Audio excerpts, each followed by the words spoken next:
অনেক দিনই হয়ে গিয়েছে আমি তোমাদের সাথে ব্লগ ভিডিও শেয়ার করি না। আগের ভিডিওগুলোই মাঝে মাঝে দিই। তো খুব সুন্দর একটি সকালবেলা ঘুম থেকে উঠেছি, উঠে আমার মেয়েকে খাইয়েছি, অনেকগুলা কাজ করেছি, সংসারে যে কাজগুলা থাকে। তারপরে তোমাদের দাদা ভাইয়ের জন্য এক কাপ রং চা, আমিও খাবো। আর একটা হরলিক্স বিস্কিট ছিল সেটা দিলাম, আর যে বিস্কিটের প্যাকেটটা এনেছি সেটা দিলাম। চা আর বিস্কিট সে খাবে।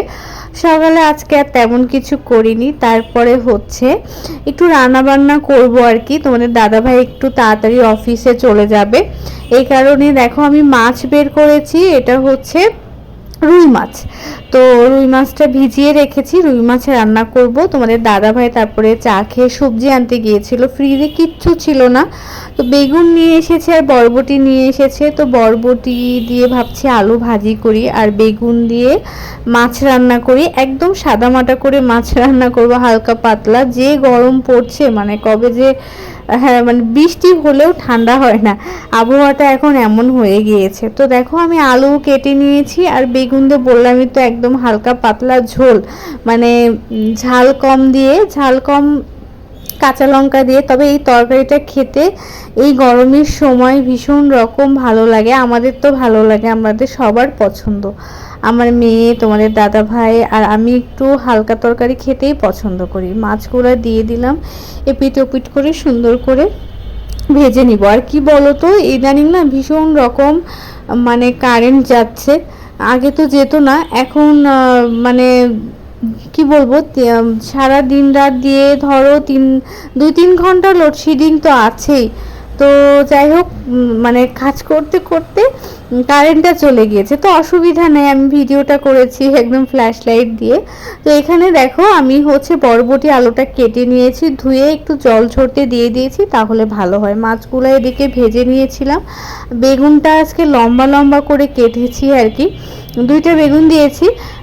তো বেগুনটাও ভেজে উঠিয়ে রাখবো। তারপরে জিরা ফোড়ন দিয়ে রান্না করব। আর এই যে বেগুনের তরকারিতে কিন্তু আমি নামানোর আগে বড় মাছের তরকারিতে ভাজা জিরা দিই, মশলার ভিতরে এটাই। তবে জিরা গুঁড়াও আছে, আজকে একটু হালকা জিরা গুঁড়াও দেবো, দিয়ে নামানোর আগে ভাজা জিরা দিয়ে নামিয়ে নেব। অন্য আদার্স কোনো মশলা আমি এটাতে দিই না, তবে তরকারিটা খেতে ভীষণ রকম ভালো লাগে। আর ওদিকে তোমাদের দাদাভাইকে বললাম ঋদ্ধিকে একটু স্নান করিয়ে দিতে, তাহলে আমার একটু সুবিধা হয় আর কি কাজকর্ম করে নিতে আর কি। কারণ ঋদ্ধিকে এবছর ইচ্ছা আছে যে ওর 4 বছর হয়েছে, তো আমি স্কুলে দিব আর কি। জানুয়ারি থেকে একটা স্কুলে দিব, প্লেতেই দিব। আপাতত একটু যাওয়া আসা করুক, যেটাই শিখুক আর কি। আর বাসাতেও মোটামুটি লিখতে পারে বলতে ABCD এগুলা লেখা শিখেছে, সরা একটু একটু করে লিখাচ্ছি আর কি। বাচ্চা মানুষ তো এখনো তো খেলার বয়সই যায়নি ওর, এই আর কি। চেষ্টা করছি আর কি। আর ওর একটু সকাল সকাল ঘুম থেকে ওঠানোর চেষ্টা করতে হবে, কারণ একদমই সকালে ঘুম থেকে উঠতে চায় না। 10:30-11টার দিকে আমার মেয়ে ঘুম থেকে ওঠে, কারণ ও একটু রাতে মানে ঘুমাতে যায়, এই কারণে ওর উঠতে একটু লেট হয়। কিন্তু এই অভ্যাসটা একটু চেঞ্জ করতে হবে, কারণ যেহেতু সামনে স্কুলে দিব, সেক্ষেত্রে সকাল সকাল ঘুম থেকে না উঠলে ওর একটু প্রবলেমই হয়ে যাবে, তখন উঠতে চাইবে না। তো এই যে দেখো, কথা বলতে বলতে ঝোলের জলটা কিন্তু দিয়ে দিয়েছি, লবণ হলুদ দিয়ে দিলাম। ফুটে উঠলে মাছ, তারপরে বেগুনগুলো দিয়ে দিব, নামানোর আগে ভাজা জিরা দিব। আমি এটাতে হালকা একটু সামান্য পরিমাণ লঙ্কার গুঁড়া আর একদমই সামান্য জিরা গুঁড়া দিয়েছিলাম, যেহেতু ভাজা জিরা দিব। তো এই যে দিয়ে দিলাম। দেখো আলুটা এত সুন্দর করে ভেজে নিয়েছি, আলুটা কিন্তু গলে গিয়েছে আর কি। আমার মা এভাবে করে আলু বেগুনের ঝোল রান্না করতো। তবে হ্যাঁ, ভাজা জিরা দেওয়াটা আমার শাশুড়ির কাছ থেকে শিখেছি। তবে মা যখন ঢাকাতে এসেছিল তখন আমাকে বলতো যে তোর এই আলু বেগুনের ঝোলটা আমার থেকেও ভালো লাগে। লাস্টের দিকে মা খুব ভালো খেত আর কি। খুব মনে পড়ে আর কি, সব সময় মনে পড়ে আসলে। মা থাকলে হয়তো বা মানে বাড়িতে যেতাম। মা মারা যাওয়ার পর থেকে আর কখনো আমার বাড়িতে যাওয়া হয়নি আর কি, ইচ্ছা করেনি আর কি। এরপরে যে ভিডিওটা দেখবে সেটা পরের দিনের ভিডিও। আমার মতো কে কে এরকম ডাঁটা আলু চিংড়ি মাছ দিয়ে খেতে পছন্দ করো এই গরমে অবশ্যই কমেন্টস করে জানাবে। আমার কিন্তু ভীষণ রকম ভালো লাগে। আজকের ডাঁটাগুলো ভীষণ রকম নরম ছিল আর সত্যি খেতেও অনেক ভালো হয়েছিল। ডাঁটা আলু দিয়ে মাছের ঝোল রান্না করছি। রান্না করে খাওয়া দাওয়া শেষ করে তাড়াতাড়ি একটু বেরোতে হবে, কারণ শাশুড়ি মাকে নিয়ে একটু ডাক্তারের কাছে যাব।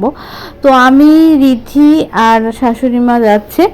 তো তোমাদের দাদাভাই তো অফিসে গিয়েছে। তো এই যে প্রায় সন্ধ্যা হয়ে এসেছে, আমি একটা উবার ডেকে নিয়েছিলাম আর কি, উবারে করে যাচ্ছি, তাহলে সুবিধা হয় আর কি। দেখো পাশ দিয়ে অনেক কিছু দেখা যাচ্ছে আর কি, দেখছি আর কি। আর মা চলে যাওয়ার পর থেকে বুঝি যে মা হারানোর মর্মটা কি। যার মা নেই তার জীবনে যত্ন নেই, ভালোবাসা নেই, কোনো কিছুই নেই। একমাত্র এই দুনিয়াতে মনে হয় একটা মানুষই সব থেকে বেশি আপন হয়, সেটা হচ্ছে মা। তাছাড়া মনে হয় যে আর এত টান ভালোবাসা কারোর মধ্যেই থাকে না। তো এই যে দেখো এখনও ওয়েট করছি। আমরা যাব হচ্ছে মালিবাগ। তো মালিবাগে হসপিটালটা, ওখানেই ডাক্তার দেখানো হচ্ছে, মানে ওখানেই ডাক্তারটা বসে। তো এই যে রিদ্ধি বুড়িও বসে আছে, আর প্রচণ্ড গরম। তো যাই হোক গাড়ির ভিতর অতটা গরম লাগছে না, যেহেতু এসি, মানে এসি আছে আর কি, এই কারণে আর অসুবিধা হচ্ছে না।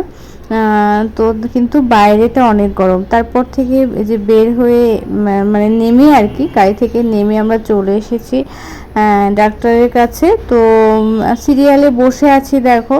তারপরে হচ্ছে ডাক্তার দেখাবো আর কি। কিছুদিন ধরেই শাশুড়ি মাকে নিয়ে একটু দৌড়াদৌড়ি করা হচ্ছে। তো যাই হোক রিপোর্টগুলো মোটামুটি ভালোই এসেছে। এখন বাকি রিপোর্টগুলো দেখাবো আর কি, তাহলে বোঝা যাবে। তারপরে হচ্ছে ব্লাডের মানে হিমোটোলজিরও ডাক্তার দেখানো হবে আর কি। আজকেই সব ডাক্তার দেখিয়ে তারপরে আমরা বাসায় যাব। তো তোমরা সবাই ভালো থেকো, সুস্থ থেকো।